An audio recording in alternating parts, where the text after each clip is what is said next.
ನಮಸ್ಕಾರ. G achievers ವಿಶೇಷ ಕಾರ್ಯಕ್ರಮಕ್ಕೆ ಸ್ವಾಗತ. ನಾನು ಸಿಂಚನಾ. ಇವತ್ತಿನ ನಮ್ಮ ಅಚೀವರ್ ಮಾಜಿ ಎಪಿಎಂಸಿ ಉಪಾಧ್ಯಕ್ಷರು ಹಾಗೂ ಸಮಾಜ ಸೇವಕರು ಟಿ ಮಂಜುನಾಥ್ ಅವರು. ಬನ್ನಿ ಅವ್ರನ್ನ ಕಾರ್ಯಕ್ರಮಕ್ಕೆ ವೆಲ್ಕಮ್ ಮಾಡೋಣ. ನಮಸ್ತೆ ಸರ್, ಕಾರ್ಯಕ್ರಮಕ್ಕೆ ಸ್ವಾಗತ. ಶ್ರೀ ಟಿ ಮಂಜುನಾಥ್ ಸಮಾಜ ಸೇವಕರು ಮತ್ತು ಗುತ್ತಿಗೆದಾರರು. ಮೂಲತಃ ದೊಡ್ಡಬಳ್ಳಾಪುರ ತಾಲೂಕಿನ ಮಾರಸಂದ್ರ ಗ್ರಾಮದವರಾದ ಇವರು ಗುತ್ತಿಗೆದಾರರಾಗಿ ಬದುಕು ಕಟ್ಟಿಕೊಂಡಿದ್ದಾರೆ. ದೈವ ಭಕ್ತರಾದ ಇವರು ಅನೇಕ ದೇವಾಲಯಗಳ ನಿರ್ಮಾಣದಲ್ಲಿ ನಿರಂತರವಾಗಿ ಭಾಗಿಯಾಗಿದ್ದಾರೆ. ಎಪಿಎಂಸಿ ಮಾಜಿ ಉಪಾಧ್ಯಕ್ಷರಾದ ಇವರು ಹಾಲು ಉತ್ಪಾದಕರ ಸಂಘದ ಅಧ್ಯಕ್ಷರಾಗಿ ಕಾರ್ಯನಿರ್ವಹಿಸುತ್ತಿದ್ದಾರೆ. ಹಲವಾರು ವರ್ಷಗಳಿಂದ ಸಮಾಜ ಸೇವೆಯಲ್ಲಿ ಭಾಗಿಯಾಗಿರುವ ಇವರು ಜನಸೇವೆಯೇ ಜನಾರ್ದನ ಸೇವೆ ಎಂದು ನಂಬಿದವರು. ಸಾರಿಗೆ ಸಚಿವರಾದ ರಾಮಲಿಂಗಾರೆಡ್ಡಿ ಅವರನ್ನ ರಾಜಕೀಯ ಗುರುಗಳಾಗಿ ಸ್ವೀಕರಿಸಿರುವ ಇವರು ಹಲವಾರು ವರ್ಷಗಳಿಂದ ಕಾಂಗ್ರೆಸ್ ಪಕ್ಷಕ್ಕಾಗಿ ನಿಷ್ಠೆಯಿಂದ ದುಡಿಯುತ್ತಿದ್ದಾರೆ. ಪ್ರಸ್ತುತ ಜಿಬಿಎ ಚುನಾವಣೆಗೆ ಬಿಟಿಎಂ ವಿಧಾನಸಭಾ ಕ್ಷೇತ್ರದ ಆಕಾಂಕ್ಷಿಯಾಗಿರುವ ಇವರು ಬಡವರ ಪಾಲಿನ ಆಶಾಕಿರಣವಾಗಿದ್ದಾರೆ. ಇವರಿಗೆ G Kannada news achievers award ನೀಡಿ ಗೌರವಿಸಲು ನಮಗೆ ಹೆಮ್ಮೆಯಾಗುತ್ತಿದೆ.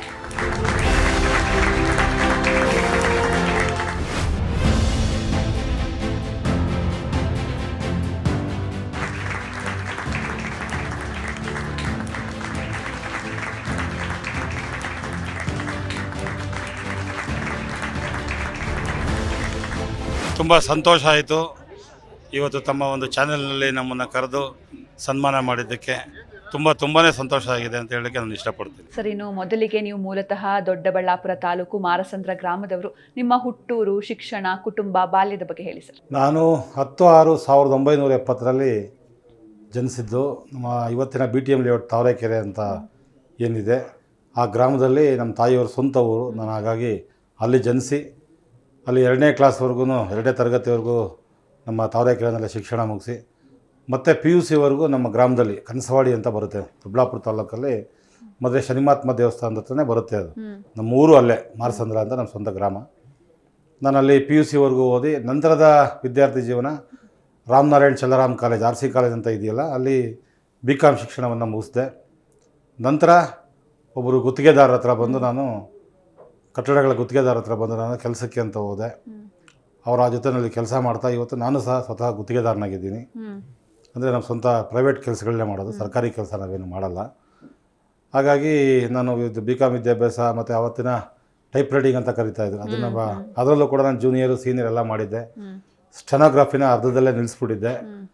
ಅಲ್ಲಿಂದ ಆಚೆಗೆ ನಾನು ವಿದ್ಯಾಭ್ಯಾಸನ ಮುಂದುವರಿಸಲಿಲ್ಲ. ನಮ್ಮ ತಂದೆಯವರು ಕೂಡ ಮೂಲತಃ ಅವರು ಹೆಡ್ ಮಾಸ್ಟ್ರಾಗಿ ಅಷ್ಟೊತ್ತಿಗೆ ನಿವೃತ್ತಿ ಆದರು. ಆವಾಗ ನಾನು 92ರಲ್ಲಿ ಮತ್ತೆ ಬೆಂಗಳೂರಿನಲ್ಲೇ ಬಂದು ನೆಲೆಸಿದೆ. ಆವಾಗ ನಾನು ಈ ಕೆಲಸದ ಮೇಲೆ ಕಟ್ಟಡಗಳ ಗುತ್ತಿಗೆದಾರ ಹತ್ರ ನಾನು ಸೇರಿಕೊಂಡು ಈ ಮಟ್ಟಕ್ಕೆ ಇವತ್ತು ಕೆಲಸ ಮಾಡಿ ನನ್ನ ಕೈಲಾದಷ್ಟು ಸಮಾಜ ಸೇವೆಗಳು, ದೇವಾಲಯಗಳ ಅಭಿವೃದ್ಧಿ, ಸಂಘ ಸಂಸ್ಥೆಗಳಲ್ಲಿ ಭಾಳಷ್ಟು ಕೆಲಸ ಮಾಡಿದ್ದೀನಿ. ತಾವರೆಕೆರೆಯಲ್ಲಿ ಒಂದು ಅಣ್ಣಮ್ಮ ದೇವಿ ಉತ್ಸವ ಸಮಿತಿ, ಕನ್ನಡ ಯುವಕರ ಸಂಘ ಅಂತ ಇದೆ, ಅದರಲ್ಲಿ ನಾನು ಪ್ರಧಾನ ಕಾರ್ಯದರ್ಶಿಯಾಗಿ ಭಾಳ ವರ್ಷ ಕೆಲಸ ಮಾಡಿದ್ದೀನಿ. ಇವತ್ತು ಸಂಘದಲ್ಲಿ ನಾನು ಪ್ರಧಾನ ಪೋಷಕನಾಗಿ ಕೆಲಸ ಮಾಡ್ತಾ ಆ ಸಂಘವನ್ನು ಒಂದು ಉನ್ನತ ಮಟ್ಟದಲ್ಲಿ ಬೆಳೆಸಿ ಮತ್ತು ಕನ್ನಡದ ಪರದ ಹೋರಾಟಗಳಲ್ಲಿ ನಾವು ಭಾಗವಹಿಸಿ ಹಿಂದೆ ರಕ್ಷಣಾ ವೇದಿಕೆ ಅಂದರೆ ಸಹ ನಾನು ಅಧ್ಯಕ್ಷ ಆಗಿದ್ದೆ ನಮ್ಮ ತಾವರೆಕೆರೆ ಶಾಖೆಗೆ.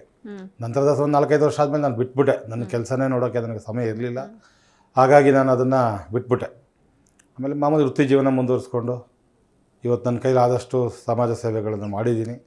ನಾವು ಮಾಡಿರೋ ಸಮಾಜ ಸೇವೆನ ಎಲ್ಲ ಕಡೆ ಹೇಳೋದು ಬೇಡ, ಜನಗಳಿಗೆ ಗೊತ್ತಿದೆ ಅಂತ ನನ್ನ ಅನಿಸಿಕೆ. ನಾವು ಸ್ವಲ್ಪ ದೈವ ಭಕ್ತ, ನಮ್ಮೂರಿನಲ್ಲಿರ್ಬೋದು, ನಾನು ಇರ್ತಕ್ಕಂಥ ಇವತ್ತು BTM ಲೇಔಟ್ನಲ್ಲಿ ತಾವರೆಕೆರೆ ಹತ್ರ ವಾಸ ಇದ್ದೀವಲ್ಲ, ಆ ಭಾಗದಲ್ಲೂ ಕೂಡ ನನ್ನ ಕೈಲಾದಷ್ಟು ದೇವಾಲಯಗಳ ಅಭಿವೃದ್ಧಿಗೆಲ್ಲ ಸಹಾಯ ಮಾಡ್ತಾ ಬರ್ತಾ ಇದ್ದೀನಿ. ಇದು ನನ್ನ ಒಂದು ಜೀವನದ ಕಿರು ಪರಿಚಯ. ಸರ್, ಇನ್ನು ಈಗ ಚಿಕ್ಕ ವಯಸ್ಸಿಂದನೂ ನಿಮ್ಗೆ ದೊಡ್ಡ ಆದ್ಮೇಲೆ ಏನಾಗಬೇಕು ಅಂತ ಏನಾದರೂ ಕನಸಿತ್ತ? ನಾನು ಇದೇ ಆಗಬೇಕು ಅಂತ ಹೇಗೆ? ಖಂಡಿತವಾಗಿ ನಾನು ಏನನ್ನು ಬಯಸಿದ್ದಲ್ಲ, ಎಲ್ಲ ನನಗೆ ಅನಿರೀಕ್ಷಿತವಾಗಿ ಸಿಕ್ಕಿರ್ತಕ್ಕಂಥ ಒಂದು ಜವಾಬ್ದಾರಿಗಳೇ. ನಾನು ಒಬ್ಬ ಶಿಕ್ಷಕರ ಮಗನಾಗಿ ನಾನು ಯಾವುದಾದ್ರು ಸರ್ಕಾರಿ ಕೆಲಸಕ್ಕೆ ಹೋಗಬೇಕು ಅಂತ ನಮ್ಮ ತಂದೆ ತಾಯಿ ನನ್ನ ಬಯಸಿದ್ರು. ಆದರೆ ನಾವು ಅಲ್ಲಿಗೆ ವಿದ್ಯಾಭ್ಯಾಸ ನಿಲ್ಲಿಸಿದ್ವಿ. ಅವತ್ತಿನ ದಿವಸ ಸರ್ಕಾರಿ ಕೆಲಸ ಅನ್ನೋದು ಭಾಳ ಮರೀಚಿಕೆ ಆಗಿತ್ತು. ಅಂಥ ಸಂದರ್ಭದಲ್ಲಿ ನಮ್ಮ ಜೀವನಕ್ಕೆ ನಾವೇ ಒಂದು ಬೇಕಾದಂಥ ಒಂದು ದಾರಿ ಆಯ್ಕೆ ಮಾಡಿ ಅವತ್ತು ನಮ್ಮ ಈ ಗುತ್ತಿಗೆದಾರರು ನಮ್ಮ ಮುನ್ಸ್ವಾಮಿ ಅಂತ ನಮ್ಮ ಗುರುಗಳಿದ್ದಾರೆ, ಅವ್ರ ಜೊತೆ ಬಂದು ಸೇರಿ ಅವತ್ತಿಂದನೂ ನಾವು ಮತ್ತು ನಮ್ಮ ರಾಮಲಿಂಗರೆಡ್ಡಿ ಸಾಹೇಬ್ರ ಜೊತೆಯಲ್ಲಿ ಕಾಂಗ್ರೆಸ್ ಪಕ್ಷಕ್ಕೆ ಸುಮಾರು 1989ರಿಂದ ಓಡಾಡ್ತಾ ಇದ್ವಿ. 92ರಿಂದ ನಾನು ಮುನ್ಸ್ವಾಮಿಯವ್ರ ಜೊತೆ ಬಂದು ಸೇರಿಕೊಂಡು ಜಯನಗರ ಮತ್ತು BTM ವಿಧಾನಸಭಾ ಕ್ಷೇತ್ರದಲ್ಲಿ ರಾಮಲಿಂಗರೆಡ್ಡಿ ಸಾಹೇಬ್ರ ಎಲ್ಲ ಚುನಾವಣೆಗಳಲ್ಲಿ ನಾನು ಅವ್ರ ಹಿಂದೆ ಮತ್ತು ಅಲ್ಲಿ ಬರ್ತಕ್ಕಂಥ ಎಲ್ಲ ಚುನಾವಣೆ ಕೆಲಸಗಳಲ್ಲಿ ನಾವು ನನ್ನ ಕೈಲಾದಷ್ಟು ಪಕ್ಷಕ್ಕೆ ಅಳಿಲು ಸೇವೆಯನ್ನು ಸಲ್ಲಿಸಿದ್ದೀನಿ. ಇದು ನೆನೆಸ್ಕೊಂಡಿದ್ದೀನಿ. ನಾನು ಬೇರೆ ನಾನು ಅಂದ್ಕೊಂಡಿದ್ದಂಥ ಕೆಲಸ ಯಾವುದು ಹಿಂಗೆ ಆಗಬೇಕಂತ ಇಲ್ಲ. ದೇವರು ಇಲ್ಲಿವರೆಗೂ ಕರ್ಕೊಬಂದಿದ್ದಾನೆ. ನನ್ನ ಜೀವನದಲ್ಲಿ ನನಗೆ 2021ರಲ್ಲಿ ಭಾಳ ತುಂಬ ಪೀಕ್ ಕೋವಿಡಲ್ಲಿ ನಾನು ಸಿಕ್ಕಾಕೋಗ್ಬಿಟ್ಟಿದ್ದೆ. ಸುಮಾರು 1.5 ತಿಂಗಳು ನಾನು ಹಾಸ್ಪಿಟಲಲ್ಲಿದ್ದು ಜೀವನ ಮರಣದ ಮಧ್ಯೆ ಹೋರಾಟ ಮಾಡಿ ಬದುಕಿ ಬಂದೆ. ಅದಾದಮೇಲೂ ನನ್ನ ಕೆಲಸನೇ ಮುಂದುವರ್ಸ್ಕೊಂಡು ಇವತ್ತು ನಾನು ನನ್ನ ಕೈಲಾದಷ್ಟು ಜನಸೇವೆ, ಏನೋ ಮೊದಲು ದೇವಾಲಯಗಳ ಕೆಲಸದಲ್ಲಿ ನನಗೆ ತುಂಬ ಆಸಕ್ತಿ. ಮತ್ತು ಯಾರಾದರೂ ನಮ್ಮ ಪರಿಚಯ ಇರತಕ್ಕಂಥವ್ರು ಬಡ ಮಕ್ಕಳಿಗೆ ವಿದ್ಯಾಭ್ಯಾಸದ ವಿಚಾರ ಇರ್ಬೋದು, ಬಡವ್ರ ಮನೆಯಲ್ಲಿ ಯಾವುದೋ ಒಂದು ಮದುವೆ ವಿಚಾರ, ನಮ್ಮ ಕೈಲಾಗೋದು 10 ಇರ್ಬೋದು, 20,000 ಇರ್ಬೋದು, 50,000 ಕೊಟ್ಟು ನಮ್ಮ ಕೈಲಾಗ ಸಹಾಯ ಮಾಡಿದ್ದೀವಿ. ಆದರೆ ಯಾವುದೇ ನಿರೀಕ್ಷೆ ಇಟ್ಕೊಂಡು ನಾವು ಇದನ್ನು ಮಾಡಿದ್ದಿಲ್ಲ. ಏನೋ ನಮ್ಮ ದುಡಿಮೆನಲ್ಲಿ ಏನೋ ಒಂದು 5 ರೂಪಾಯಿ ಒಂದು 5 ರೂಪಾಯಿ ಉಳಿದಿದ್ದು ಸಹಾಯ ಮಾಡಬೇಕು ಅನ್ನೋ ಆಸಕ್ತಿನೇ ವಿನಃ ಯಾವುದೇ ರಾಜಕೀಯದ ಗುರಿ ಇಟ್ಕೊಂಡು ನಾನು ಮಾಡಿದ್ದಂಥದ್ದಲ್ಲ. ಇದು ನನ್ನ ಜೀವನದ ಒಂದು ಸತ್ಯಾಂಶ ನಿಮ್ಮ ಮುಂದೆ ನಾನು ಬಿಚ್ಚಿಡ್ತಾ ಇದ್ದೀನಿ. ಎಸ್ ಸರ್, ಇನ್ನು ಇನ್ನೊಂದು ಕಡೆ ನೀವು ಮಾಜಿ APMC ಉಪಾಧ್ಯಕ್ಷರು, ಹಾಗೆ ಹಾಲು ಉತ್ಪಾದಕರ ಸಂಘದ ಅಧ್ಯಕ್ಷರು, ಹೀಗೆ ಸೇವೆಯನ್ನು ಸಲ್ಲಿಸಿದ್ರ. ಸೊ ಈ ಜರ್ನಿ ಬಗ್ಗೆ ಹೇಳಿ ಸರ್. ಅಂದರೆ ಈ ಕಡೆ ಹೆಂಗೆ ಇಂಟ್ರೆಸ್ಟ್ ಬಂತು ನಿಮಗೆ? ಅಂದರೆ ಈ ನನ್ನ ಹುಟ್ಟೂರು ನಮ್ಮ ತಂದೆಯವರು ಮಾರಸಂದ್ರ ಅಂತ ಹೇಳಿದ್ನಲ್ಲ, ನಿಮ್ಮ ದೊಡ್ಡಬಳ್ಳಾಪುರ ತಾಲೂಕಲ್ಲಿ. ನಮ್ಮ ಊರಿನಲ್ಲಿ ಡೈರಿ ಇರಲಿಲ್ಲ. ಅಲ್ಲಿಂದ 1 ಕಿಲೋಮೀಟರ್ ದೂರಕ್ಕೆ ನಾವು ಚಿಕ್ಕ ಹುಡುಗರಿಂದನೇ ಅಲ್ಲಿ ಹಾಲಿನ ಡೈರಿ ಇತ್ತು ಕನಸವಾಡಿನಲ್ಲಿ. ಎಲ್ಲರೂ ಅಷ್ಟು ದೂರಕ್ಕೆ ಹಾಲು ತೊಗೊಂಡು ಹೋಗ್ಬೇಕಾದ್ರೆ ಸಮಸ್ಯೆ ಆಗ್ತದೆ. ನಮ್ಮೂರಿನಲ್ಲೇ ಒಂದು ಡೈರಿ ಮಾಡಬೇಕು ಅಂತ ನಮ್ಮೂರಿನಲ್ಲಿ ಎಲ್ಲ ಗ್ರಾಮಸ್ಥರುಗಳು ನನ್ನ ಬಳಿ ಹೇಳಿದಾಗ ನಾನು ಅದಕ್ಕೆ ಕೆಲವ್ರನ್ನ ಮುಂದಿಟ್ಕೊಂಡು ಹೋರಾಡಿ ಅದಕ್ಕೆ ಏನು ಖರ್ಚು ವೆಚ್ಚ ಇದೆ ನಾನು ಕೊಡ್ತೀನಿ ಅಂತೇಳಿ ಒಂದು ಡೈರಿನ ಅವತ್ತು 2011ರಲ್ಲಿ ಉದ್ಘಾಟನೆ ಮಾಡಿದೆ. ಅವಾಗ ನಾನೇ ಸಂಸ್ಥಾಪಕ ಅಧ್ಯಕ್ಷನಾಗಿ ಗ್ರಾಮಸ್ಥರೆಲ್ಲ ಸೇರಿ ನನ್ನ ಆಯ್ಕೆ ಮಾಡಿದ್ರು. ಆಮೇಲೆ ನಂತರ ನಾನು ಬೇರೆಯವ್ರಿಗೆ ಬಿಟ್ಕೊಟ್ಟೆ. ಆಮೇಲೆ ಹೊಸದಾಗಿ ಕಟ್ಟಡನೂ ಕಟ್ಟಿಸಿದ್ವಿ ಊರಿನಲ್ಲಿ. ಅದು ಈಗೆಲ್ಲ ಭಾಳ ಚೆನ್ನಾಗಿ ನಡೀತಾ ಇದೆ. ಅಲ್ಲಿ BMC ಕೂಡ ಮಾಡಿದ್ದಾರೆ. ಅದ ನಂತರ ನಮ್ಮ ಊರಿನಲ್ಲಿ 2016ರಲ್ಲಿ ಒಂದು ಚುನಾವಣೆ ಘೋಷಣೆ ಆಯಿತು. APMC ಚುನಾವಣೆ ಬಂತು. ಅಂದರೆ ಅದು ದೊಡ್ಡಬಳ್ಳಾಪುರ APMC ಅಂತ, ಬಟ್ ದೊಡ್ಡಬಳ್ಳಾಪುರ, ದೇವನಹಳ್ಳಿ, ನೆಲಮಂಗಲ 3 ತಾಲೂಕಿಗೆ ಸೇರಿದಂಥ ಒಂದು APMC, ಭಾಳ ದೊಡ್ಡದು. ಅದು ಹಿಂದೆ ನಮ್ಮ RL ಜಾಲಪ್ಪನವ್ರ ಕಾಲದಲ್ಲಿ ಕಟ್ಟಡವನ್ನೆಲ್ಲ ಕಟ್ಟಿಸಿ ಭಾಳ ಚೆನ್ನಾಗಿ ವ್ಯವಸ್ಥಿತವಾಗಿ ಮಾಡಿದ್ದಾರೆ. ಅಲ್ಲಿ ನಾನು 2017ರಲ್ಲಿ ರಿಸಲ್ಟ್ ಬಂತು. 16 ಡಿಸೆಂಬರಲ್ಲಿ ಚುನಾವಣೆ ಘೋಷಣೆ ಆಗಿತ್ತು. 2017 ಸಂಕ್ರಾಂತಿ ಹಬ್ಬದ ದಿವಸನೇ ಚುನಾವಣೆ ರಿಸಲ್ಟು. ನಾನು ಅವತ್ತು ನಮ್ಮ ಏನು ಇವಾಗ ನಾನು ಹೇಳಿದ್ನಲ್ಲ 3 ತಾಲೂಕಲ್ಲೂ ನಡೆದಂಥ ಚುನಾವಣೆಯಲ್ಲಿ ಒಂದು 17 ಕ್ಷೇತ್ರ ಏನೋ ಇತ್ತು. 17 ಕ್ಷೇತ್ರದಲ್ಲಿ ಅದರಲ್ಲಿ ನಾನೊಂದು ಕ್ಷೇತ್ರದಲ್ಲಿ ಗೆದ್ದಿದ್ದೆ, ಮಧುರೆ ಕ್ಷೇತ್ರ ಅಂತಲೇ ಅದು. ಆ ಕ್ಷೇತ್ರದಲ್ಲಿ ನಾನು 3 ತಾಲೂಕಿನಲ್ಲಿ ಅತಿ ಹೆಚ್ಚಿನ ಬಹುಮತಗಳಿಂದ ಗೆದ್ದಿದ್ದೆ ನಾನು. ಮತ್ತು ಅಲ್ಲಿ ಅದಾದಮೇಲೆ ಅಧ್ಯಕ್ಷರು ಉಪಾಧ್ಯಕ್ಷರ ಆಯ್ಕೆ ಇತ್ತು. ಅದರಲ್ಲೂ ಸಹ ನಾನೇ ಉಪಾಧ್ಯಕ್ಷನಾಗಿ ಆಯ್ಕೆ ಮಾಡಿದ್ರು. ಅಧ್ಯಕ್ಷರಾಗಿ ದೇವನಹಳ್ಳಿ ತಾಲೂಕಿಗೆ ಬಿಟ್ಟರು, ನಮ್ಗೆ ಉಪಾಧ್ಯಕ್ಷನ ಕೊಟ್ಟಿದ್ದರು. ನಾನು 2 ಬಾರಿ ಉಪಾಧ್ಯಕ್ಷ ಆಗಿದ್ದೆ. ಅಲ್ಲಿ 20 ತಿಂಗಳಿಗೆ ಅಧ್ಯಕ್ಷರು ಉಪಾಧ್ಯಕ್ಷರು ಬದಲಾವಣೆ ಇತ್ತು. ನಮ್ಮ ದೊಡ್ಡಬಳ್ಳಾಪುರದಲ್ಲಿ ಶಾಸಕ ವೆಂಕಟರಮಣಯ್ಯನವರು, ನಮ್ಮ ರಾಜಕೀಯದಲ್ಲಿ ಇನ್ನೊಬ್ಬರು ಆ ಭಾಗದಲ್ಲಿ ಚುಂಚೇಗೌಡರು ಅಂತ ಇದ್ದಾರೆ, ನಮ್ಮ BDCC ಬ್ಯಾಂಕ್ ಡೈರೆಕ್ಟರ್, ಅವತ್ತಿನ ಜಿಲ್ಲಾ ಪಂಚಾಯತ್ ಸದಸ್ಯರವರು. ಅವರೆಲ್ಲರೂ ಸೇರಿ ನೀನೇ ನಿಲ್ಲಬೇಕು ಅಂತೇಳಿ ನನ್ನ ಚುನಾವಣೆ ನಿಲ್ಲಿಸಿದರು. ಭಾಳಷ್ಟು ಅಪಾರವಾದ ಬೆಂಬಲ ಕೊಟ್ಟು ನನಗೆಲ್ಲ ಅಲ್ಲಿ ಪಕ್ಷಾತೀತವಾಗಿ, ನಾವು ಕಾಂಗ್ರೆಸ್ ಪಕ್ಷದ ಅದು ಗುರುತಿಲ್ಲ, ನಾನು ಕಾಂಗ್ರೆಸ್ ಪಕ್ಷದ ಬೆಂಬಲಿತ ಅಭ್ಯರ್ಥಿ. ಆದರೂ ನಮ್ಗೆ ಅವತ್ತಿನ ದಿವಸ ಅಲ್ಲಿ BJP JDSನ ಎಲ್ಲ ರೈತ ಬಾಂಧವರು ನನಗೆ ಅವತ್ತು ಮತದಾನ ಮಾಡಿ ನನ್ನ ಅಭೂತಪೂರ್ವವಾದ ಯಶಸ್ಸಿಗೆ ಕಾರಣೀಕರ್ತರಾಗಿದ್ದರು ಅವತ್ತು. ಎಸ್ ಸರ್, ಇನ್ನು ಅಂದರೆ ಈ ರಾಜಕೀಯದ ಕಡೆಗೆ ನಿಮಗೆ ಇಂಟ್ರೆಸ್ಟ್ ಹೇಗೆ ಬಂತು? ಜೊತೆಗೆ ಈ ಕಾಂಗ್ರೆಸ್ ಪಕ್ಷವನ್ನು ಯಾಕೆ ನೀವು ಚೂಸ್ ಮಾಡಿದ್ರಿ? ರಾಜಕಾರಣ ನಾನು ಚಿಕ್ಕ ವಯಸ್ಸಿಂದನೂ ಕಾಂಗ್ರೆಸ್ ಪಕ್ಷದ ಪರವಾಗಿ ಕೆಲಸ ಮಾಡಿದ್ದೀನಿ. ಅಂದರೆ ನಿಮ್ಮ ಕುಟುಂಬದಲ್ಲಿ ಯಾರಾದರೂ ಇದ್ರಾ? ಇಲ್ಲ, ಯಾರು. ನಮ್ಮ ತಂದೆಯವರು ಅಣ್ಣ ತಮ್ಮಂದಿರ 6 ಜನ ಕುಟುಂಬ. ಅದರಲ್ಲಿ ನಾನೊಬ್ಬನೇ ರಾಜಕಾರಣದಲ್ಲಿ ಸ್ವಲ್ಪ ಟಚ್ ಇರೋದು. ನನಗೆ ರಾಜಕಾರಣ ಅನ್ನೋದು ಮಾಡಬೇಕು ಅಂತಲೂ ಪೂರ್ಣವಾಗಿ ಅದಕ್ಕೆ ಅಂಟ್ಕೊಂಡಿಲ್ಲ. ಫಸ್ಟು ವೃತ್ತಿ, ಆನಂತರ ಸಮಯ ಸಿಕ್ಕ ಸ್ವಲ್ಪ ಸಮಾಜ ಸೇವೆ, ಅವಕಾಶ ಸಿಕ್ಕಿದಾಗ ರಾಜಕಾರಣನೇ ಮಾಡಬೇಕು ಅಂತ ಅದರಿಂದ ಎಂದೂ ಹೋಗಿಲ್ಲ. ಇದು ನಿಜವಾದ ಅಂಶ. ರಾಜಕಾರಣ ಮಾಡಬೇಕು, ನಾನೆಲ್ಲ ಒಂದು ಕಡೆ ಜಿಲ್ಲಾ ಪಂಚಾಯತ್ ಮೆಂಬರ್ ಆಗಬೇಕು, ಕಾರ್ಪೊರೇಟರ್ ಆಗಬೇಕು ಅಂತ ಎಂದು ನನ್ನ ಅನಿಸಿಕೆ ಇಲ್ಲ. ಅವಕಾಶಗಳು ಬಂದಾಗ ಅದ್ರ ಬಗ್ಗೆ ಹೋಗೋಣ ಅಂತ. ಈಗ ನಾನು ಪರಿಶಿಷ್ಟ ಪಂಗಡದಲ್ಲಿ ಹುಟ್ಟಿದಂಥವನು. ಹಾಗಾಗಿ ಅದಕ್ಕೆ ಪರಿಶಿಷ್ಟ ಪಂಗಡ ಒಂದು ಕ್ಯಾಟಗರಿ ಬಂದಾಗಲೇ ನಾನು ಚುನಾವಣೆಗೆ ಹೋಗಬೇಕು. ಜನರಲ್ ಮಾಡಬಾರ್ದು ಅಂತಿಲ್ಲ, ಬಟ್ ಜನರಲ್ ಆಕಾಂಕ್ಷಿಗಳು ಜಾಸ್ತಿ ಇರ್ತಾರೆ, ಬಲಾಢ್ಯರು ಇರ್ತಾರೆ, ನಾವು ಅವ್ರ ಮುಂದೆ ಹೋಗಿ ಸ್ಪರ್ಧೆ ಮಾಡೋದು ಕಷ್ಟ ಅಂತ ನಾನು ಅದ್ರ ಬಗ್ಗೆ ಎಂದೂ ಗಮನ ಹರಿಸಿಲ್ಲ. ಇವತ್ತು ಕ್ಯಾಟಗರಿ ಬಂದಿದೆ ಅಂತ ಕೇಳಬೇಕು ಅನ್ನೋ ಒಂದು ಉದ್ದೇಶ ಇದೆ. ನಮ್ಮ ರಾಜಕೀಯ ಗುರುಗಳು, ನಮ್ಮ ನೆಚ್ಚಿನ ನಾಯಕರಾದಂಥ ರಾಮಲಿಂಗರೆಡ್ಡಿ ಸಾಹೇಬರು ವಿಧಾನಸಭಾ ಕ್ಷೇತ್ರ BTM ಲೇಔಟ್ನಲ್ಲೇ ಹ್ಮ್ ಕೋರಮಂಗಲ ಪಶ್ಚಿಮ ಅಂತ ಒಂದು ವಾರ್ಡ್ನಲ್ಲಿ ಹ್ಮ್ ಈಗ ಬಂದಿರತಕ್ಕಂಥ ಮೀಸಲಾತಿ ಪಟ್ಟಿನಲ್ಲಿ ಒಂದು ಕೋರಮಂಗಲ ಪಶ್ಚಿಮ ಅಂತ ಒಂದು ವಾರ್ಡಲ್ಲಿ ಪರಿಶಿಷ್ಟ ಪಂಗಡಕ್ಕೆ ಆಗಿದೆ. ಹ್ಮ್ ಹ್ಮ್ ಹಾಗಾಗಿ ಅದೇನಾದರೂ ಅದೇ ರೀತಿ ಮತ್ತೆ ಈಗ ಮತ್ತೆ ಎಲ್ಲ ಮರು ವಿಮರ್ಶೆಗಳಾಗ್ತಾ ಇದೆ, ಮರುಪರಿಶೀಲನೆ ಮಾಡ್ತಾ ಇದ್ದಾರೆ ಅದನ್ನು ವಾರ್ಡ್ಗಳನ್ನ ವಿಂಗಡಣೆ. ಸಪೋಸ್ ಬದಲಾವಣೆ ಆದರೆ ಏನು ಮಾಡೋಕ್ಕಾಗಲ್ಲ, ಉಳ್ಕೊಂಡ್ರೆ ಅದೇ ಕಾನ್ಸ್ಟಿಟ್ಯೂನ್ಸಿನಲ್ಲಿ ಅದೇ ವಾರ್ಡ್ ಏನಾದರೂ ST ಆಗಿ ಉಳ್ಕೊಂಡ್ರೆ ಅಥವಾ ವಿಧಾನಸಭಾ ಕ್ಷೇತ್ರ ಬೇರೆ ಎಲ್ಲಿಯಾದರೂ ಉಳ್ಕೊಂಡ್ರು ನಾನು ಆಕಾಂಕ್ಷಿ ಕೊಡಬೇಕು ಅಂತ ನಾನು ಸಾಹೇಬ್ರನ್ನ ಕೇಳ್ತೀನಿ. ಅಂದ್ರೆ ಇಷ್ಟು ವರ್ಷಗಳ ಕಾಲ ನೀವು ಸಾಕಷ್ಟು ಸಮಾಜ ಸೇವೆ ಮಾಡ್ಕೊಂಡು ಬಂದಿದ್ದೀರಾ. ಈಗ ನಿಮ್ಮ ಆಸೆ ಅಂತೆ GBA ನಲ್ಲೂ ಒಂದು ಅವಕಾಶ ಸಿಕ್ಕಿ ಇನ್ನಷ್ಟು ಹೆಚ್ಚು ಸಮಾಜ ಸೇವೆಗಳನ್ನ ಮಾಡಿ ಅಂತ ನಾವು ಕೂಡ ಆಶಿಸ್ತೇವೆ. ಇನ್ನೊಂದು ಸರ್, ಅಂದ್ರೆ ಈಗ ಕಾಂಗ್ರೆಸ್ ಪಕ್ಷದ ಕಡೆ ನಿಮ್ಗೆ ಒಲವು ಯಾಕೆ ಬಂತು? ಅದೇ ಪಕ್ಷ ಯಾಕೆ ಬೇಕು ಅಂತ? ಕಾಂಗ್ರೆಸ್ ಪಕ್ಷ ನಾನು ಸುಮಾರು 1983ನೇ ಇಸ್ವಿಯಿಂದ ದಿನಪತ್ರಿಕೆಗಳನ್ನು ಓದೋ ಅಭ್ಯಾಸ. ನಮ್ಮ ಊರಿನಲ್ಲಿ ಅಂತಂದ್ರೆ ನಮ್ಮ ಮನೆ ಒಬ್ಬ ಮನೆಗೇನೆ ಅವತ್ತಿಂದ ಪ್ರಜಾವಾಣಿ ಪತ್ರಿಕೆ ನಮ್ಮ ತಂದೆ ತರಿಸ್ತಾ ಇದ್ರು. ನಮ್ಮ ತಂದೆ ಶಿಕ್ಷಕರಾಗಿದ್ರಲ್ಲ, ಅವ್ರು ಬೆಳಗ್ಗೆ ಎದ್ದ ತಕ್ಷಣ ಪತ್ರಿಕೆ ಓದದೆ ಅವ್ರು ಯಾವ ಕೆಲಸನೂ ಮಾಡ್ತಿರ್ಲಿಲ್ಲ. ನನಗೂ ಸ್ವಲ್ಪ ಪತ್ರಿಕೆ ಓದೋ ಅಭ್ಯಾಸಗಳಿತ್ತು. ಅವತ್ತಿನ ನಾವು ಮೋಸ್ಟ್ಲಿ 1980 ಗುಂಡೂರಾಯರು ಚೀಫ್ ಮಿನಿಸ್ಟರ್ ಅಂತ ಅನ್ಕೋತೀನಿ. 83ರಲ್ಲಿ ಅವರೇ ಇದ್ದಿದ್ದು ಅಂತ. ಅದಕ್ಕೆ ಮೊದಲು ದೇವರಾಜ ಅರಸರ ಕಾಲ ಎಲ್ಲ ಮುಗಿದಿತ್ತು. ದೇವರಾಜ ಅರಸರು ಒಂದು ಸಾಮಾಜಿಕ ಕ್ರಾಂತಿ ಮಾಡಿದರು. ಏನು ಉಳುವವನೇ ಒಡೆಯ ಪದ್ಧತಿನಲ್ಲಿ ಭಾಳ ನಿರ್ಗತಿಕ ಬಡವರಿಗೆ ಅವರು ಜಮೀನುಗಳನ್ನು ಕೊಟ್ಟಿದ್ರು. ಅದನ್ನು ಭಾಳಷ್ಟು ಜನ ಅವಾಗ ಮಾತನಾಡೋರು. ಇವತ್ತು ನಮಗೆ ಈ ಥರ ಸರ್ಕಾರದಿಂದ ಜಮೀನು ಕೊಟ್ಟರು, ನಮಗೆ ಒಂದು ಇಂಚು ಭೂಮಿ ಇರಲಿಲ್ಲ, ಇವತ್ತು ಗುರುತಿಸಿ ನಮ್ಮ ಬಡವರನ್ನ ಇವತ್ತು ದೇವರಾಜ ಅರಸರು ಕಾಂಗ್ರೆಸ್ ಪಕ್ಷ ಇಂದಿರಾ ಗಾಂಧಿ ಅವ್ರ ಕಾಲದಲ್ಲಿ ನಮಗಿಂತ ಸಹಾಯ ಅಂತ ಮಾತಾಡ್ತಾ ಇದ್ರು.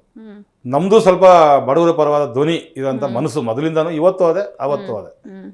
ನಮ್ಮ ತಂದೆಯವರು ಹಂಗೇನೆ ಭಾಳ ನಮಗೆಲ್ಲ ಹೇಳ್ಕೊಡ್ತಾ ಇದ್ದಿದ್ದು ಬುದ್ಧಿನೂ ಅಷ್ಟೇ. ನೋಡ್ರಪ್ಪ, ಎಲ್ಲೋದ್ರೂ ಕೆಟ್ಟ ಹೆಸರು ತೊಗೋಬಾರ್ದು, ಒಳ್ಳೆ ಕೆಲಸ ಮಾಡಿರಿ ನಿಮ್ಮ ಕೈಲಾದರೆ. ಇಲ್ಲ ನಿಮ್ದೇನಿದೆ ವಿದ್ಯಾಭ್ಯಾಸ ಮಾಡಿಕೊಂಡು ಜನಗಳ ಹತ್ರ ಕೆಟ್ಟವ್ರು ಅನ್ಸ್ಕೋಬೇಡಿ, ನಮಗೆ ಕೆಟ್ಟ ಹೆಸರು ತರಬೇಡಿ, ನಿಮ್ಮ ಕೈಲಾದರೆ ಏನಿದ್ರು ನಿಮ್ಗೆ ಗೊತ್ತಿರೋದನ್ನು ಹೇಳಿ, ಇಲ್ಲದೆ ಇದು ತರಲೆ ಥರ ಮಾತಾಡೋದು ಅದೆಲ್ಲ ಮಾಡಬೇಡಿ ಅಂತ ನಮ್ಗೆ ಯಾವಾಗಲೂ ಬುದ್ಧಿ ಹೇಳೋರು. ಅವ್ರ ಒಂದು ಮಾರ್ಗದರ್ಶನದಲ್ಲೇ ನಾವು ಅದೇ ಬುದ್ಧಿ ರೂಢಿಸ್ಕೊಂಡು ಬಂದ್ವಿ ಅಂತ ನನ್ನ ಅನಿಸಿಕೆ. ಮತ್ತು ಖಂಡಿತವಾಗಿ ಅಲ್ಲಿ ನಮಗೆಲ್ಲ ಪಕ್ಷಾತೀತವಾಗೂ ಸಹಾಯ ಮಾಡ್ತಾರೆ. ನಮ್ಮ ಪಕ್ಷದಲ್ಲಿ ಎಲ್ಲ ಲೀಡರ್ಗಳು, ನಾನು ಸುಮಾರು ಸಾಹೇಬ್ರ ಜೊತೆಯಲ್ಲಿ 94 ಚುನಾವಣೆಯಿಂದ ಜೊತೆಲಿ ಕೆಲಸ ಮಾಡಿದ್ದೀನಿ. 89ರಲ್ಲಿ ನಾವು ಇನ್ನೂ ವಿದ್ಯಾಭ್ಯಾಸ ಮಾಡ್ತಾ ಇದ್ವಿ. ಹಾಗಾಗಿ ನಾನು ಅಷ್ಟು ರಾಜಕೀಯವಾಗಿ ಸಕ್ರಿಯವಾಗಿ ಇರಲಿಲ್ಲ. 94ರಿಂದ ಅವ್ರ ಜೊತೆಯಲ್ಲಿ 7 ಚುನಾವಣೆಗಳು, 3 ಬಾರಿ ಜಯನಗರದಲ್ಲಿ, 4 ಬಾರಿ BTM ಲೇಔಟ್ನಲ್ಲಿ ಅವ್ರ ಜೊತೆಲಿ ಕೆಲಸ ಮಾಡಿದ್ದೀವಿ. ನಾವು ಚುನಾವಣೆಯಲ್ಲಿ ಕೆಲಸ ಮಾಡಿದಂಥ ಸಂದರ್ಭದಾಗ ಎಲ್ಲ ಚುನಾವಣೆಯಲ್ಲೂ ನಮ್ಮ ಸಾಹೇಬರು ಜಯಬೇರಿ ಬಾರಿಸಿದ್ದಾರೆ. ಅವರೊಂಥರ ಸೋಲಿಲ್ಲದ ಸರದಾರ ಅವರು. ಅವ್ರ ಬಗ್ಗೆ ನಿಮಗೆ ಗೊತ್ತಿದೆ, ಅವರು ಭಾಳ ಬೆಂಗಳೂರಿನ ಅಭಿವೃದ್ಧಿ ಬಗ್ಗೆ ಭಾಳ ದೂರದೃಷ್ಟಿ ಉಳ್ಳವರು. ಅವ್ರ ಕಾಲದಲ್ಲಿ ಸಾಮಾನ್ಯವಾಗಿ ಜನ ಮಾತಾಡುವಾಗ ನಿಮ್ಮ ಮುಂದೆ ಮಾತಾಡ್ತಾರೆ. ರಾಮಲಿಂಗಾರೆಡ್ಡಿ ಅವರ ಗುಣಗಾನ ಮಾಡ್ತಾ ಇರ್ತಾರೆ. ಅವರ ವ್ಯಕ್ತಿತ್ವ, ಅವ್ರ ಸರಳತೆ, ಅವ್ರ ನಡತೆ, ಅವರೆಲ್ಲ ಭಾಳ ಸಿಂಪಲ್ ಮನುಷ್ಯ ಅವರು. ಯಾವ ವಿಚಾರದಲ್ಲೂ ಪಕ್ಷ ಬೇರೆ, ರಾಜಕಾರಣ ಬೇರೆ, ಜನಗಳ ಜೊತೆ ಅವರು ಬೆರೆಯೋದೇ ಬೇರೆ ರೀತಿ. ಯಾವುದೇ ಪಕ್ಷದವ್ರಿರಲಿ, ಏನೇ ಬಂದು ಒಂದು ಕೆಲಸ ಕೇಳ್ಬೋದು. ನಮ್ಮ ಪಕ್ಷದವರೇ ರೆಕಮೆಂಡ್ ಮಾಡಬೇಕಂತೇನಿಲ್ಲ, ಯಾರು ಬಂದರೂ ಕೆಲಸ ಮಾಡಿಕೊಡ್ತಾರೆ. ಅದು ಅವರು ಭಾಳ ದೊಡ್ಡ ಗುಣ ನಾವು ಕಂಡಂಥದ್ದು. ಎಸ್ ಸರ್, ಇನ್ನು ಈಗ ಇದೆಲ್ಲ ಒಂದು ಕಡೆ ಆದರೆ ಇನ್ನೊಂದು ಕಡೆ ಸಮಾಜ ಸೇವೆ, ಸಾಕಷ್ಟು ಜನರ ಬದುಕಿಗೆ ನೀವು ನೆರಳಾಗಿದ್ದೀರಾ. ಈ ಸಮಾಜ ಸೇವೆ ಮಾಡಬೇಕು ಅಥವಾ ಇನ್ನೊಬ್ರಿಗೆ ಸಹಾಯ ಮಾಡಬೇಕು ಅಂತ ಯಾಕೆ ಆ ಥಾಟ್ ಬಂತು? ಅಂದರೆ ನಿಮ್ಮ ಚಿಕ್ಕ ವಯಸ್ಸಲ್ಲಿ ನೀವೇನಾದರೂ ಆ ರೀತಿ ಘಟನೆಗಳನ್ನ ಅನುಭವಿಸಿದ್ರಾ, ಹೇಗೆ ಅಂತ? ಏನಿಲ್ಲ, ನಮ್ಮ ಮನೆಯಲ್ಲೂ ನಮ್ಮ ತಂದೆ ತಾಯಿ ಯಾವಾಗಲೂ ಅಲ್ಲಿ ಅವತ್ತಿನ ದಿವಸಕ್ಕೆಲ್ಲ ಭಾಳ ಬಡತನದ ಕುಟುಂಬಗಳು. ನಮ್ಮ ತಂದೆ ಒಬ್ಬರು ಶಿಕ್ಷಕರಾಗಿದ್ದರಿಂದ ಅವ್ರೇನೋ ಸಣ್ಣ ಪುಟ್ಟ ಅವತ್ತಿನ ಸರ್ಕಾರಿ ಸಂಬಳ ಬರ್ತಾಯಿತ್ತು. ಊರಲ್ಲಿ ನಮ್ಮ ಸಂಬಂಧಿಕರಲ್ಲಿ ಯಾವುದೊಂದು ಮದುವೆ ಇನ್ನೊಂದು ಮತ್ತೊಂದು ಆದಾಗ ಎಲ್ಲರನ್ನೂ ಅಲ್ಲೇ ಅವ್ರ ಕೈಲಿ ಮಾಡೋ ಶಕ್ತಿ ಇಲ್ಲ ಇರ್ತದಾಗ ಅವ್ರ ಕೈಲಾಗಂಥ ಸಹಾಯ ಮಾಡಿ ಕೆಲವು ಕಾರ್ಯಕ್ರಮಗಳನ್ನು ಮಾಡ್ತಿದ್ದನ್ನ ನಾನು ಕಣ್ಣಾರ ಕಂಡಿದ್ದೆ. ಅದು ಹಂಗೆ ನನಗೆ ನನ್ನ ಮನಸ್ಸಿಗೆ ಬಂತು. ನಾನು ಅದು ಯಾವ 100 ರೂಪಾಯಿ ದುಡಿದ್ರೆ ಅದ್ರಲ್ಲಿ 10 ರೂಪಾಯಿ ಯಾರಿಗೋ ಕೊಡ್ತಾ ಇದ್ದೆ. ನಾನು ಯಾಕೆ ಕೊಡಬೇಕು, ಏನು ಮಾಡಬೇಕು, ಇಲ್ಲ ದುರ್ದೃಷ್ಟಿ ಇಟ್ಟಂತ ಮಾಡಿದ್ದಿಲ್ಲ. ಏನೋ ಅದು ನಮ್ಮ ತಂದೆ ತಾಯಿಯರ ಮಾರ್ಗದರ್ಶನದಲ್ಲಿ ಬಂದುಬಿಟ್ಟಿದೆ ನನಗದು. ನಮ್ಮ ಮನೆಗೆ ಎಲ್ಲರೂ ಸರ್ಕಾರಿ ಕೆಲಸನೇ, ನಾನು ಒಬ್ಬನೇ ಪ್ರೈವೇಟಾಗಿರೋದು. ನಮ್ಮ ಅಣ್ಣನೂ ಶಿಕ್ಷಕ, ನಮ್ಮ ಅತ್ತಿಗೆ ಶಿಕ್ಷಕರು, ನಮ್ಮ ಅಕ್ಕ ಅವ್ರ ಯಜಮಾನರು ಕೂಡ ಡಿಸ್ಟ್ರಿಕ್ಟ್ ಟ್ರೆಜರಿ ಆಫೀಸರ್ ರಿಟೈರ್ಡ್ ಆದರು. ನಮ್ಮ ತಂಗಿ ಈಗಲೂ ಸರ್ಕಾರಿ ನೌಕರಲ್ಲಿದ್ದಾಳೆ. ನಮ್ಮ ತಂಗಿ ಗಂಡನೂ ಮೊನ್ನೆ ರಿಟೈರ್ಡ್ ಆದರು, KEBನಲ್ಲಿ ಕೆಲಸ ಮಾಡ್ತಾಯಿದ್ರು. ಸೊ ನಮ್ಮ ಮನೆಗೆ ಎಲ್ಲರೂ ಸರ್ಕಾರಿ ನೌಕರಿ, ನಾನೊಬ್ಬನೇ. ನಮ್ಮ ಮನೆಗೆ ಯಾರ ಮಾತು ಕೇಳಿದೆ, ಅವತ್ತಿನ ದಿವಸ ಬಂದು ನನ್ನ ಪ್ರೈವೇಟಾಗಿ ನನಗೆ ಬೇಕಾದೊಂದು ಆಯ್ಕೆ ಮಾಡಿದೆ. ದೇವರು ಅಲ್ಲೇ ನನಗೆ ಭಾಳ ಯಶಸ್ಸು ಕೊಟ್ಟವ್ರೆ. ಸಾಕು, ನಮಗಿನ್ನೇನು ಇದಕ್ಕಿಂತ ಜಾಸ್ತಿ ದೇವ್ರು ನಮ್ಮನ್ನು ಮೇಲೆ ತಗೊಂಡು ಹೋಗ್ಬೇಕು ಅಂತ ಎಂದೂ ನಿರೀಕ್ಷೆ ಮಾಡಲ್ಲ. ಇನ್ನೊಂದು ಕಡೆ ನೀವಾಗಲೇ ಹೇಳಿದ್ರಿ ನೀವು ದೈವ ಭಕ್ತ ಅಂತ, ಹೀಗಾಗಿ ಸಾಕಷ್ಟು ದೇವಸ್ಥಾನಗಳನ್ನ ಕಟ್ಟಿಸಿದ್ದೀರಾ ಅಥವಾ ಗೋಪುರಗಳನ್ನು ಕಟ್ಟಿಸಿದ್ದೀರಾ. ಸೊ ಇದ್ರ ಬಗ್ಗೆ ಹೇಳಿ ಸರ್. ಈಗ ನಮ್ಮೂರಿನಲ್ಲೇ ನಾವು ಫಸ್ಟು 2010ರಲ್ಲಿ ಒಂದು ಆಂಜನೇಯ ಸ್ವಾಮಿ ದೇವಸ್ಥಾನ ಉದ್ಘಾಟನೆ ಮಾಡಿದ್ವಿ. ನಮ್ಮೂರಲ್ಲಿ ಒಂದು ಹಳೆಯ ಆಂಜನೇಯ ದೇವಸ್ಥಾನ ಇತ್ತು, ಅದನ್ನು ಜೀರ್ಣೋದ್ಧಾರ ಮಾಡಬೇಕು ಅಂತ ಗ್ರಾಮಸ್ಥರೆಲ್ಲ ಸೇರಿ ಒಂದು ಊರಲ್ಲಿ ಕೂತು ಮಾತಾಡಿದ ಸಂದರ್ಭದಲ್ಲಿ ದೇವಸ್ಥಾನ ಪ್ರಾರಂಭ ಆಯಿತು. 2007 ಹೊಡೆದಾಗ ಡೆಮಾಲಿಷ್ ಮಾಡಿದ್ವಿ. 8ರಿಂದ ಏನೋ ಕೆಲಸ ಆರಂಭ ಆಯ್ತು. 7ರಲ್ಲೇ ಆಯಿತು. ಆವಾಗ ನಾನು ಎಲ್ಲರ ಮುಂದೆ ನಾನು ದೇವಸ್ಥಾನಕ್ಕೆ ಮೋಲ್ಡ್ ಹಾಕ್ಸ್ಕೊಡ್ತೀನಿ ಅಂತ ಹೇಳಿದ್ದೆ. ಮೋಲ್ಡು ಹಾಕ್ಸಿದ್ವಿ ಆಂಜನೇಯ ಸ್ವಾಮಿ ದೇವಸ್ಥಾನಕ್ಕೆ. ಅದಾದ ನಂತರ ಎಲ್ಲ ಕೆಲಸ ಮುಂದುವರಿತು. ಮತ್ತು ಕೊನೆಯಲ್ಲಿ ಸ್ವಲ್ಪ ದೇವಸ್ಥಾನ ತಡ ಆಯಿತು.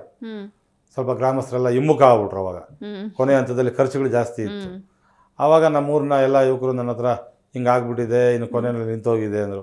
ಅವಾಗ ನಾನೇ ಅದನ್ನು ಒಂದು 6 ತಿಂಗಳು ಸತತವಾಗಿ ಓಡಾಡಿ ಎಲ್ಲ ಆವಾಗ ಸುತ್ತಮುತ್ತ ಎಲ್ಲ ರಾಜಕೀಯ ಮುಖಂಡರುಗಳನ್ನ ಭೇಟಿ ಮಾಡಿ ಎಲ್ಲರ ಹತ್ರ ದೇಣಿಗೆಗಳನ್ನ ಸ್ವಲ್ಪ ಕಲೆಕ್ಟ್ ಮಾಡಿ, ಮತ್ತು ಹಿಂದೆ ನಮ್ಮ ಶನಿಮಾತ್ಮ ದೇವಸ್ಥಾನದ ಆಡಳಿತ ಮಂಡಳಿ ಇತ್ತು, ಅಲ್ಲಿ ಅಧ್ಯಕ್ಷ ನಮ್ಮ ಗೋಪಿನಾಥ್ ಅಂತ ನಮ್ಮ ಸ್ನೇಹಿತ ಇದ್ದ. ಅವರು ಸಹ ದೇವಸ್ಥಾನ ಜೀರ್ಣೋದ್ಧಾರಕ್ಕೆ ಒಂದು 5 ಲಕ್ಷ ಕೊಟ್ಟರು. ಆ ಊರಿಂದ ಒಂದು 5 ಬೆಳಗ್ಗೆ ನಾನು ಇಲ್ಲಿಂದ ಒಂದು 4:15ಗೆ ಬೆಂಗಳೂರು ಬಿಟ್ಬಿಡ್ತಾ ಇದ್ದೆ. 6 ಗಂಟೆ ಒಳಗಡೆ ಊರ ಹತ್ರ ಹೋಗಿ ಎಲ್ಲರನ್ನು ಕರ್ಕೊಂಡು ಒಂದು 5-6 ಜನ ಕಾರಲ್ಲಿ ಸುತ್ತಮುತ್ತ ನೆಲಮಂಗಲ, ದೊಡ್ಡಬಳ್ಳಾಪುರ ಈ ಭಾಗ ಸುತ್ತಮುತ್ತ ಎಲ್ಲ ಅಲ್ಲಿನ ಶಾಸಕರು, ಮಾಜಿ ಶಾಸಕರು, ಜಿಲ್ಲಾ ಪಂಚಾಯತ್ ಸದಸ್ಯರುಗಳು, ಆ ಭಾಗದ ಸಮಾಜಮುಖಿ ಕೆಲಸ ಮಾಡ್ತಕ್ಕಂಥವ್ರೆಲ್ಲ ನಮ್ಗೆ ಪರಿಚಯ ಇದ್ರಲ್ಲ. ಸೊ ಅವನ್ನೆಲ್ಲ ಭೇಟಿ ಮಾಡಿ ಆ ದೇವಸ್ಥಾನ 2010 ಮೇ 9ನೇ ತಾರೀಕು 10ನೇ ತಾರೀಕು ಉದ್ಘಾಟನೆ ಮಾಡಿದ್ವಿ. 9ಕ್ಕೇನೋ ಉದ್ಘಾಟನೆ, 8, 9, 10 ಪ್ರೋಗ್ರಾಮ್ ಆಗಿದ್ದು. ಅದನ್ನು ಮಾಡಿ ಆ ದೇವಸ್ಥಾನ ಜೀರ್ಣೋದ್ಧಾರ ಮಾಡಿದ ನಂತರ ಆಂಜನೇಯನ ಕೃಪೆಯಿಂದ ನನಗೆ ಅಭಿವೃದ್ಧಿ ಅನ್ನೋದು ನಾವು ನಮ್ಮ ಕಣ್ಣಲ್ಲಿ ನೆನೆಸ್ಕೊಂಡೇ ಇದ್ದಷ್ಟು ದೇವ್ರು ನಮಗೆ ಕೊಟ್ಟ. ಅಂದರೆ ಅವತ್ತಿನ ಮಟ್ಟಕ್ಕೆ ಇವತ್ತಿನ ಮಟ್ಟಕ್ಕೆ ಹೇಳ್ತಾರೆ ನಮ್ಮ ಒಂದು ಅಭಿವೃದ್ಧಿ. ಮನುಷ್ಯನಿಗೆ ಆಸೆ ಬೆಂಗಳೂರೆಲ್ಲ ಬರ್ಕೊಟ್ರು ನಮಗೆ ಸಾಲ. ನಾನು ಇರೋ ಲೆವೆಲ್ಲ ನಾನು ತೃಪ್ತಿ ಆಗೋಷ್ಟು ಭಗವಂತ ನಮ್ಮನ್ನು ಇಟ್ಟಿದ್ದಾನೆ. ಆಂಜನೇಯ ಸ್ವಾಮಿ ಕೆಲಸ ಮಾಡಿದ್ಮೇಲೆ ಅಲ್ಲಿಂದ ನಂದು ದೇವಸ್ಥಾನದ ಕೆಲಸ ಆರಂಭ. ಸುತ್ತಮುತ್ತ ಎಲ್ಲ ಬರೋರು ಹೇಳೋರು, ಹಿಂಗೆ ನಮ್ಮೂರಾಗ ಒಂದು ದೇವಸ್ಥಾನ ಕಟ್ತಾ ಇದ್ದೀವಣ್ಣ, ಹಿಂಗೆ ಅಂತ. ಆಯ್ತಪ್ಪ, ನಮ್ಮ ಕೈಲಾಗೋದೇನೋ ಮಾಡೋಣ ಅಂತೇಳಿ ಕೆಲವು ಕಡೆ ಒಂದು ನಮ್ಮೂರಿನಲ್ಲಿ ಒಂದು ಈಗ ನಮ್ಮ ಶನಿಮಾತ್ಮನ ದೇವಸ್ಥಾನ ಭಾಳ ಫೇಮಸ್ ಅದು. ಅಲ್ಲಿ ಕೂಡ ಒಂದು 4 ಗೋಪುರ ಕಟ್ಸೋ ಒಂದು ಕೆಲಸ ಇತ್ತಲ್ಲಿ. ಅವು ಹಿಂಗೆ ಆಡಳಿತ ಮಂಡಳಿಯಲ್ಲ ನಮ್ಮ ಸ್ನೇಹಿತರು ನಮ್ಮೂರವರೆಲ್ಲ ಪಕ್ಕದಲ್ಲಿ. ನಾನೇ ಒಂದು ಗೋಪುರ ಕಟ್ಸ್ಕೊಡ್ತೀನಿ ಅಂತೇಳಿ ಅದನ್ನು ಕಟ್ಟಿಸಿದೆ. ಅಲ್ಲೇ ನಮ್ಮೂರಲ್ಲೇ ಒಂದು ಕೊಂಡದಮ್ಮ ಈರಮಾಸ್ತಮ್ಮ ಅಂತ ಒಂದು ದೇವಸ್ಥಾನ ಇದೆ. ಅದು ಕೂಡ ಭಾಳ ದಿವಸದಿಂದ ದೇವಸ್ಥಾನ ಅದು ಕಟ್ಟೋ ಥರ ಇರಲಿಲ್ಲ. ಅದು ಒಂದು ಬರೀ ನಾಗರ ದೇವಸ್ಥಾನ. ಹಿಂಗೆ ಯಾರ್ಯಾರು ಅವಾಗೆಲ್ಲ ಅರ್ಚಕರನ್ನ ಕೇಳಿ ಕಟ್ಟಬೇಕು ಅಂತ ಹೇಳಿದ್ರು. ಕಟ್ಬೋದು, ಈ ಥರ ಮಾಡಿ, ಅದಕ್ಕೇನು ಟಚ್ ಮಾಡಬಾರ್ದು, ಹೊರಗಡೆಯಿಂದ ಕಾಲಮ್ ಹಾಕ್ಕೊಂಡು ಮಾಡ್ಬೇಕಂತ ಹೇಳಿದ್ರು. ನಾವು ಅವಾಗೆಲ್ಲರೂ ಸಂಪರ್ಕ ಮಾಡಿ ಆ ದೇವಸ್ಥಾನನೂ ಭಾಳ ಶ್ರದ್ಧೆಯಿಂದ ಮಾಡಿದ್ವಿ. ಇವತ್ತು ಅದು ಭಾಳಷ್ಟು ಜನ ಅಲ್ಲಿ ಮನೆ ದೇವರಿದ್ದಾರೆ, ಮನೆ ದೇವರಿಗೆ ಒಕ್ಕಲಿದ್ದಾರೆ. ಭಾಳಷ್ಟು ಜನ ಬಂದು ಪೂಜೆ ಮಾಡಿಕೊಂಡು ಆ ದೇವಸ್ಥಾನನೇ ಒಂದು ರೀತಿ ಒಳ್ಳೆ ಸುಂದರವಾದ ಪ್ರಾಂಗಣ ಮಾಡಿಬಿಟ್ಟಿದ್ದೀವಿ. ತುಂಬ ಅಭಿವೃದ್ಧಿನೂ ಆಗ್ತಾ ಇದೆ. ನಮ್ಮೂರಿನಲ್ಲಿ ಮಾರಮ್ಮ ದೇವಸ್ಥಾನ ಅಂತ ಊರಿನವರೆಲ್ಲ ಸೇರಿ ಕಟ್ಟಿದ್ರು. ಅಲ್ಲಿ ಕೂಡ ಆ ದೇವಸ್ಥಾನಕ್ಕೆ ಒಂದು ಮಾರಮ್ಮ ದೇವಸ್ಥಾನದ ಗೋಪುರ ನಾನೇ ಕಟ್ಟಿಸಿದೆ. ಮತ್ತು ಶನಿಮಾತ್ಮ ದೇವಸ್ಥಾನದ ಒಂದು ಗೋಪುರ, ಕೊಂಡದಮ್ಮಂದಂತೂ ಗೋಪುರ ಎಲ್ಲ ನಾನೇ ಕಟ್ಟಿಸಿದ್ದೆ. ಮತ್ತು ಪಕ್ಕದ 4-5 ಹಳ್ಳಿಗಳಲ್ಲೂ ಬಂದಿದ್ರು, ಅವ್ರಿಗೂ ಎಲ್ಲ ಸ್ವಲ್ಪ ನನ್ನ ಕೈಲಾಗೋಷ್ಟು ಮಾಡಿದ್ದೀನಿ. ಸುಮಾರು ಒಂದು 7-8 ಗೋಪುರಗಳು ಕಟ್ಟಿಸಿದ್ದೀನಿ ನಾನು. ಅದು ನಾನು ಯಾವ ದೇವಸ್ಥಾನಕ್ಕೆ ಆಯ್ಕೆ ಮಾಡಿದ್ರು ಗೋಪುರಗಳನ್ನೇ ಆಯ್ಕೆ ಮಾಡೋದು. ಯಾಕೆ ಸರ್ ಪರ್ಟಿಕ್ಯುಲರ್? ಏನು ಅದು ನಮ್ಮ ಮನಸ್ಸಿಗೆ ಎದ್ದು ಕಾಣಿಸುತ್ತಲ್ವಾ. ಯಾವಾಗ ಹೋದ್ರೆ ಈಗ ನಾವು ಒಳಗಡೆ ಹೋಗಿ ದೇವ್ರ ಕೈ ಮುಗಿದು ಬರ್ಬೋದು, ಬಟ್ ಗೋಪುರ ಅನ್ನೋದು ಎಲ್ಲ ಜನಗಳ ಕಣ್ಣಿಗೆ ಕಾಣಿಸುತ್ತೆ. ಹಂಗ ಶಿಲ್ಪಿನೂ ಒಬ್ರು ನಮ್ಮೂರಿನಲ್ಲೇ ಇದ್ರು, ಅವರು ತಂಜಾವೂರಿನವರು. ಅವ್ರಿಗೆ ಹೇಳ್ಬಿಡ್ತೀನಿ, ಅವರು ಕೊಡ್ತಾರೆ, ಅವ್ರ ಕೆಲಸ ಅವ್ರು ಮಾಡ್ತಾ ಇರ್ತಾರೆ, ನಾನು ದುಡ್ಡು ಯಾವಾಗ ಕೊಟ್ಕೊಳ್ತಾ ಇರ್ತೀನಿ ಅವ್ರಿಗೆ. ಹಂಗಾಗಿ ಸ್ವಲ್ಪ ದೇವಾಲಯಗಳ ಅಭಿವೃದ್ಧಿ. ತಾವರೆಕೆರೆ ಅನ್ನೋದು ಅಷ್ಟೇ, ಒಂದು ಗಣೇಶನ ದೇವಸ್ಥಾನ ನಾವು ಸಂಘದ ವತಿಯಿಂದನೇ ಮಾಡಬೇಕಾದಾಗ ಅದು ನಾನೇ ನಿಂತ್ಕೊಂಡು ಜವಾಬ್ದಾರಿ ತೊಗೊಂಡು ಮಾಡಿದೆ. ಭಾಳಷ್ಟು ಜನಗಳ ಹತ್ರ ದೇಣಿಗೆ ಕೊಟ್ಟರು, ನಮ್ಮ ಕೈಯಿಂದ ಏನು ಹಾಕಿ ಮಾಡಿಲ್ಲ. ನಮ್ಮದು ಸ್ವಲ್ಪ ಅಲ್ಪ ದೇಣಿಗೆ ಇದೆ, ಇಲ್ಲ ಅಂತ ನಾನು ಹೇಳಲ್ಲ, ಬಟ್ ಭಾಳ ಫಾಸ್ಟಾಗಿ ಒಂದು ಗಣೇಶನ ದೇವಸ್ಥಾನ ಮಾಡಿದ್ವಿ. Yes sir. ಇನ್ನು ಮನುಷ್ಯ ಅಂದಮೇಲೆ ಸಾಕಷ್ಟು ಅವಮಾನಗಳು, ಅಪಮಾನಗಳನ್ನ ಫೇಸ್ ಮಾಡಿರ್ತಾನೆ. ಸೊ ನಿಮ್ಮ ಲೈಫಲ್ಲಿ ಆ ರೀತಿ ಯಾವ್ದಾದ್ರು ಘಟನೆ ನಡೀತಾ? ಅಂದರೆ ಅವಮಾನಗಳು, ಬೇರೆಯವ್ರು ನಿಂದಿಸಿರೋದು, ಅದನ್ನು ನೀವು ಚಾಲೆಂಜ್ ಆಗಿ ತೊಗೊಂಡಿರೋದು ಆ ರೀತಿ? ಅಂದರೆ ಯಾರೂ ಸಣ್ಣ ಪುಟ್ಟ ಹಿಂದೆ ಮಾತಾಡಿ ಎದುರುಗಡೆ ಮಾತಾಡಿದಂಥ ನಿದರ್ಶನಗಳಿಲ್ಲ. ಹಿಂದೆ ಮಾತಾಡಿದ್ದನ್ನೇ ಯಾರೋ ಬಂದು ನನ್ನ ಕಿವಿಗೆ ಹೇಳಿದ್ದಾರೆ.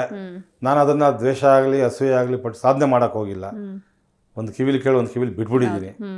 ಅದನ್ನು ನಾನು ನನ್ನ ಕೆಲಸ ಮಾಡೋದ್ರಲ್ಲಿ ತೋರಿಸ್ಕೊಂಡೇ ಹೋಗಿದ್ದೀನಿ ವಿನಃ ಯಾರ ಮೇಲೂ ನಾನು ದ್ವೇಷ ಅಸೂಯೆ ಭಾವನೆಗೆ ನಾನು ಹೋಗಿಲ್ಲ.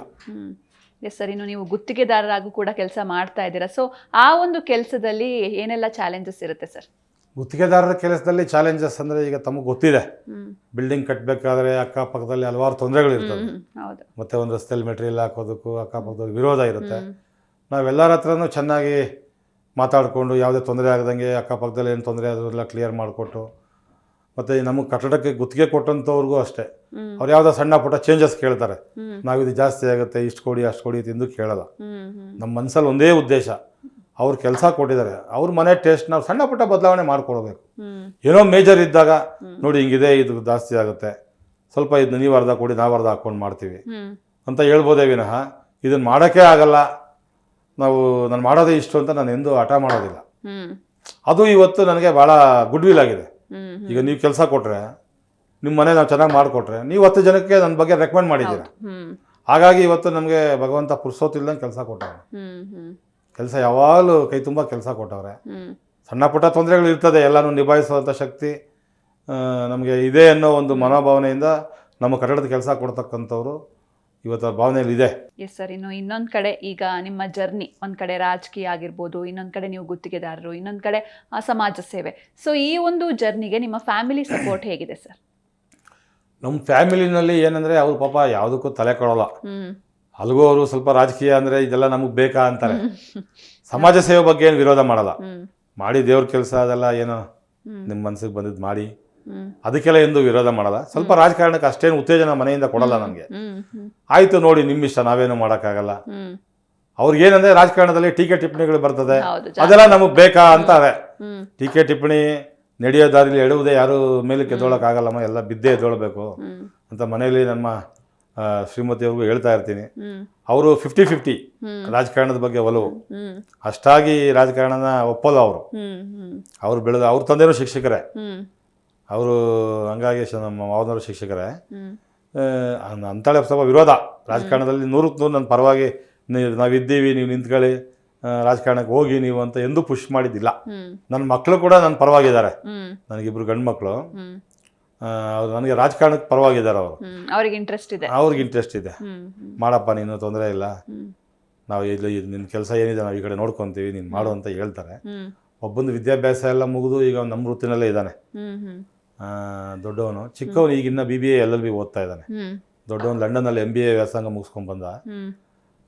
ಯಾಕೆ ಅವ್ನ ಕೆಲಸದ ಬಗ್ಗೆ ಆಸಕ್ತಿ ತೋರಿಸಲಿಲ್ಲ. ನಾವೇ ಇಷ್ಟು ನಿಮ್ಮ ಹತ್ರನೇ ಇಷ್ಟು ಜನ ಕೆಲಸ ಮಾಡ್ತಾರೆ, ನಾವ್ಯಾಕೆ ಬೇರೆ ಕಡೆ ಕೆಲಸಕ್ಕೆ ಹೋಗ್ಬೇಕು, ನಿಮ್ಮ ಕೆಲಸನೇ ನೋಡ್ಕೊತೀನಿ ಡ್ಯಾಡಿ ಅಂದ. ಆಯ್ತಪ್ಪ ನೀನು ಮಾಡು ಅಂತ ಹೇಳಿದೆ. ಅವನು ಏನು ತೊಂದರೆ ಇಲ್ಲ, ಆರಾಮಾಗಿ ಕೆಲಸ ಮಾಡ್ತಾ ಇದ್ದಾನೆ. ಈಗ ಒಂದು ಮದುವೆನೂ ಏಪ್ರಿಲ್ ತಿಂಗಳಲ್ಲಿದೆ. ಸರ್, ಇನ್ನು ನಿಮ್ಮ ಮುಂದಿನ ಗುರಿ ಏನಂತ ಇಟ್ಕೊಂಡಿದ್ದೀರಾ ಸರ್? ಮುಂದಿನ ಗುರಿ ಅವಕಾಶ ಸಿಕ್ಕರೆ GB ಚುನಾವಣೆಯಲ್ಲಿ ಸ್ಪರ್ಧೆ ಮಾಡಬೇಕು, ಇನ್ನಷ್ಟು ಸಮಾಜ ಸೇವೆ ಮಾಡಬೇಕು, ನನ್ನ ಕೈಲಾದಷ್ಟು ಸಮಾಜಕ್ಕೆ, ಅದರಲ್ಲೂ ಬಡವರು ದೀನ ದಲಿತರ ಪರವಾಗಿ ಕೆಲಸ ಮಾಡಬೇಕು ಅಂತ ನನಗೊಂದು ಮನಸ್ಸಿದೆ. ಅದಕ್ಕೆ ಅವಕಾಶ ಭಗವಂತ ಮತ್ತು ನಮ್ಮ ಸಾಹೇಬರು ಕರುಣಿಸಿದ್ರೆ ಖಂಡಿತವಾಗಿ ಚುನಾವಣೆ ಸ್ಪರ್ಧೆ ಮಾಡಿ ಜಯಶಾಲಿಯಾಗಿ ಬರ್ತೀನಿ ಅಂತ ನನ್ನ 100ಕ್ಕೆ 100 ಭರವಸೆ ನನಗಿದೆ. ಯಾಕೆಂದರೆ ಆ ಕ್ಷೇತ್ರದಲ್ಲಿ ನಮ್ಮ ಸಾಹೇಬರು ಕಾಂಗ್ರೆಸ್ನ ಅಷ್ಟು ಭದ್ರವಾಗಿ ಕಟ್ಟಿದ್ದಾರೆ. ಕಾರ್ಯಕರ್ತರ ಪಡೆ ಇದೆ ಅವ್ರ ಹಿಂದೆ. ಅದ್ರಲ್ಲಿ ನಾನು ಒಬ್ಬ ಕಾರ್ಯಕರ್ತಾನೆ. ಬಟ್ ನನ್ನ ಜನಾಂಗಕ್ಕೆ ಅವಕಾಶ ಬಂದಿರೋದ್ರಿಂದ ಕೇಳ್ತಾ ಇದ್ದೀನಿ ಅಷ್ಟೇ, ಬೇರೆ ನಮ್ದು ಇನ್ನೇನು ಉದ್ದೇಶ ಇಲ್ಲ. ಇನ್ ಕೇಸ್ ನಮ್ಮ ಸಾಹೇಬರು ನಮ್ಗೆ ಕೊಡಲಿಲ್ಲ ಅಂದ್ರೂ ನಾವು ಪಕ್ಷದ ಪರವಾಗೇ ಇರ್ತೀವಿ. ಅದಕ್ಕೆಂದು ನಾನು ಪಕ್ಷಕ್ಕೆ ವಿರೋಧವಾಗಿ ಇರಲ್ಲ. ಇದು ನನ್ನ ಮನಸ್ಸಿನ ಮನದಾಳದ ಮಾತು. Yes okay. ಇನ್ನು ಇಷ್ಟು ಹೊತ್ತು ನಿಮ್ಮ ಪ್ರೀಷಿಯಸ್ ಟೈಮ್ನ ನಮಗೆ ಕೊಟ್ಟು ನಮ್ಮ ಸ್ಟುಡಿಯೋಗೆ ಬಂದಿದ್ದಕ್ಕೆ thank you so much sir. ಧನ್ಯವಾದಗಳು. ಎಸ್, ನೋಡಿದ್ರಲ್ವಾ ವೀಕ್ಷಕರೇ, ಶ್ರೀಯುತ T. ಮಂಜುನಾಥ್ ಅವರ ಸಾಧನೆಯ ಬದುಕು ಹೇಗಿತ್ತು ಅಂತ. ಇವರ ಮುಂದಿನ ಜೀವನಕ್ಕೆ ಶುಭವಾಗಲಿ ಅಂತ ಹಾರೈಸ್ತಾ ಇದಾಗಿತ್ತು ಇವತ್ತಿನ ವಿಶೇಷ. ನೋಡ್ತಾ ಇರಿ ಜೀ ಕನ್ನಡ ನ್ಯೂಸ್, ಸತ್ಯವೇ ಸುದ್ದಿಯ ಜೀವಾಳ.